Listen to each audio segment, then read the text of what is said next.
Le doy la bienvenida. Hoy es viernes de la primera semana del tiempo ordinario. Suplicamos la intercesión en la memoria obligatoria de San Antonio Abad.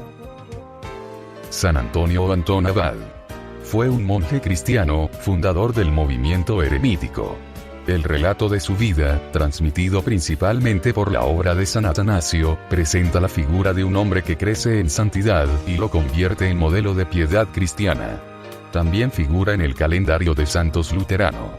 El relato de su vida tiene elementos históricos y otros de carácter legendario. Se sabe que abandonó sus bienes para llevar una existencia de ermitaño y que atendía a varias comunidades monacales en Egipto, permaneciendo eremita. Se dice que alcanzó los 105 años de edad. Antonio Abad nació en el pueblo de Comas, cerca de Heracleópolis Magna, en el Bajo Egipto. Se cuenta que alrededor de los 20 años de edad vendió todas sus posesiones, entregó el dinero a los pobres y se retiró a vivir a una comunidad local haciendo vida ascética, durmiendo en una cueva sepulcral. Luego pasó muchos años ayudando a otros ermitaños a encaminar su vida espiritual en el desierto. Más tarde se fue internando mucho más en él, para vivir en absoluta soledad.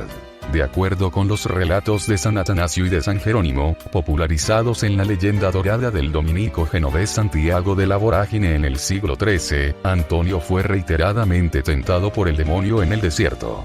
La tentación de San Antonio se volvió un tema favorito de la iconografía cristiana, representado por numerosos pintores de importancia. Su fama de hombre santo y austero atrajo a numerosos discípulos, a los que organizó en un grupo de ermitaños junto a Tispirio en Arsinoe. Por ello, se le considera el fundador de la tradición monacal cristiana. Sin embargo, y pese al atractivo que su carisma ejercía, nunca optó por la vida en comunidad y se retiró al monte Colsim, cerca del Mar Rojo, en absoluta soledad. Abandonó su retiro en 311 para visitar Alejandría y predicar contra el arrianismo.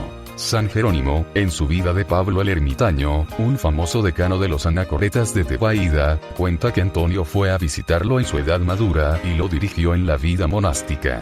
El cuervo que, según la tradición, alimentaba diariamente a Pablo entregándole una hogaza de pan, dio la bienvenida a Antonio suministrando 2 hogazas.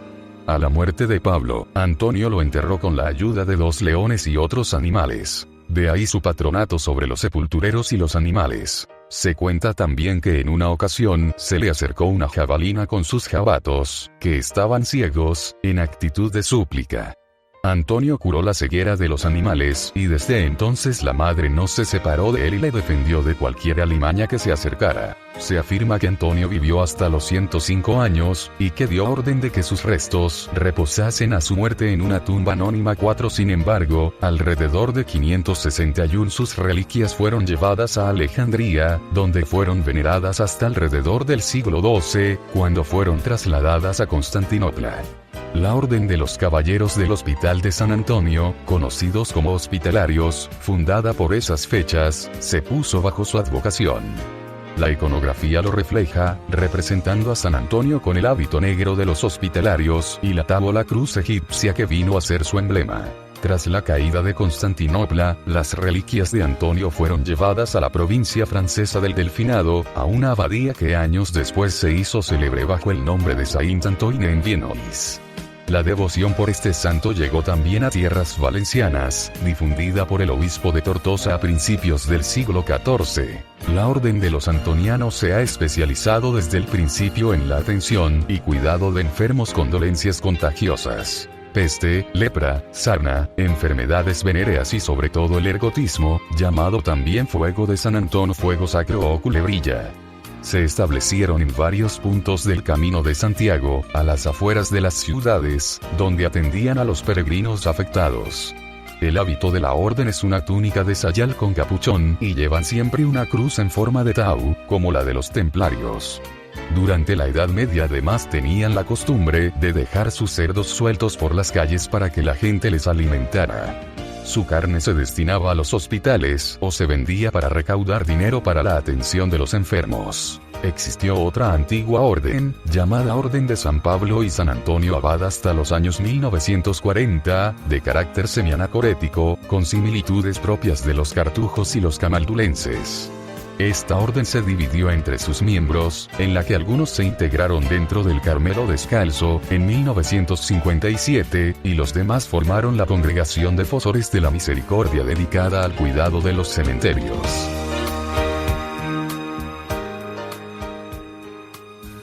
Dispongamos el oído, la mente y nuestro corazón para escuchar el Evangelio que corresponde a este día.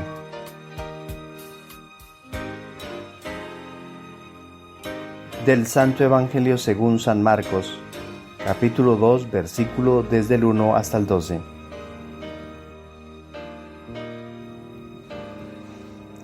Cuando a los pocos días volvió Jesús a Cafarnaún, se supo que estaba en casa.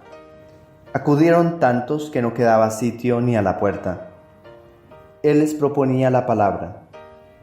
Llegaron 4 llevando un paralítico, y como no podían meterlo por el gentío, levantaron unas tejas encima de donde estaba Jesús. Abrieron un boquete y descolgaron la camilla con el paralítico. Viendo Jesús la fe que tenían, le dijo al paralítico: Hijo, tus pecados te quedan perdonados. Unos escribas que estaban allí sentados pensaban para sus adentros: ¿por qué habla este así? Blasfema. ¿Quién puede perdonar pecados fuera de Dios? Jesús se dio cuenta de lo que pensaban y les dijo: ¿por qué pensáis eso? ¿Qué es más fácil? ¿Decirle al paralítico: tus pecados quedan perdonados?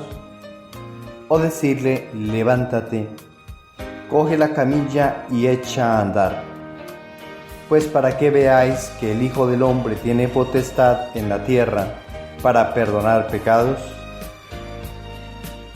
Entonces le dijo al paralítico: contigo hablo, levántate, tome tu camilla y vete a tu casa. Se levantó inmediatamente, cogió la camilla y salió a la vista de todos. Se quedaron atónitos y daban gloria a Dios diciendo: nunca hemos visto una cosa igual. Palabra del Señor. La reflexión que corresponde a nuestra liturgia de hoy. Samuel en este momento es juez de Israel. Y ya anciano encomienda a sus hijos Joel y Abías continuar esta misión para mantener el orden en medio de su pueblo.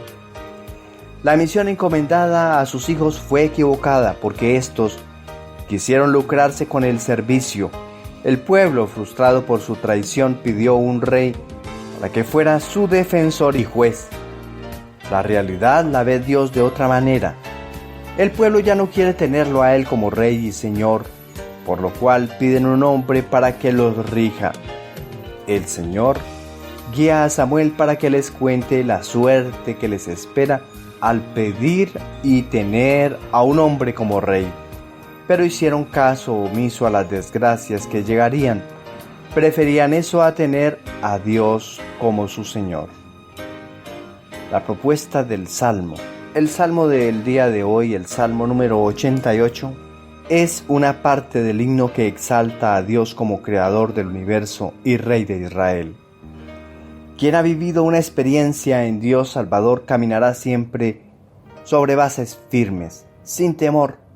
Su camino será iluminado por la sabiduría de Dios. En este caso, su palabra. El Espíritu del Señor habitará sobre él y lo colmará del gozo del Espíritu, verdadera alegría. Será felicidad completa la que causan las cosas espirituales, conduciéndolo a la práctica de la justicia.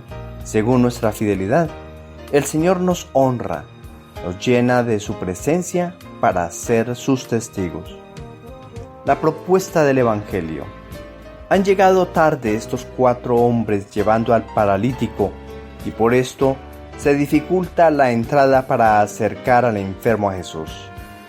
Jesús necesita más predicadores de la salvación para que los necesitados lleguen a tiempo a recibir las bendiciones que Jesús tiene preparadas para ellos.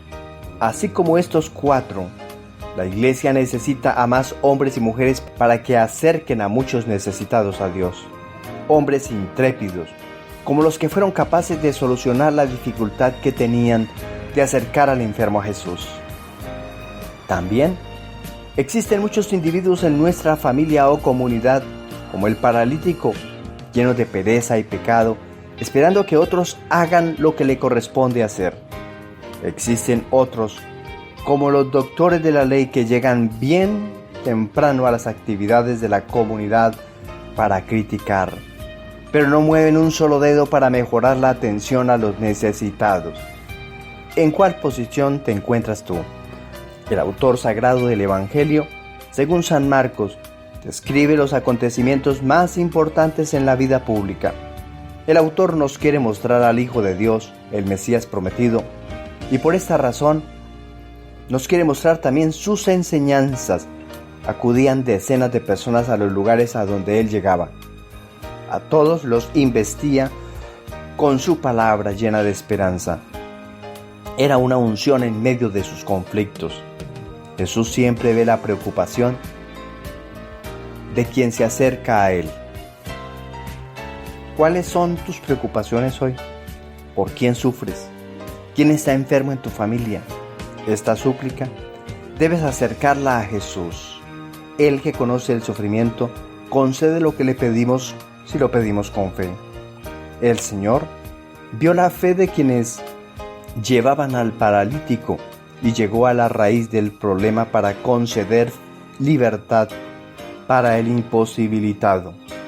Los signos presentados en las acciones de Jesús son indicios de la autoridad que rodeaba al Mesías esperado, el Espíritu Santo que lo ungió el día de su bautismo. Reconciliémonos, porque muchas de nuestras dificultades tienen como causa el pecado que hemos admitido en nuestra vida. Dios nos quiere sanos y santos en su reino. La casa de Pedro en Cafarnaún era el lugar de hospedaje de Jesús en tierra de Galilea. El evento muestra cómo el Hijo de Dios tiene potestad para manejar la entrada al reino de los cielos. La desobediencia de hacer el bien evita que un alma pueda acceder el día de su deceso hacia su origen. Si antiguamente se ofrecían sacrificios de animales para el perdón de pecados, ahora como sacrificio se ofreció el Hijo de Dios para el perdón de los pecados de toda la humanidad. Se han de acercar a Él, creer y aceptar ser reconciliados. La fe de otros puede llegar a la salvación de terceros, y la absolución de pecados puede conceder la salvación de toda una humanidad. Feliz día, bendiciones abundantes.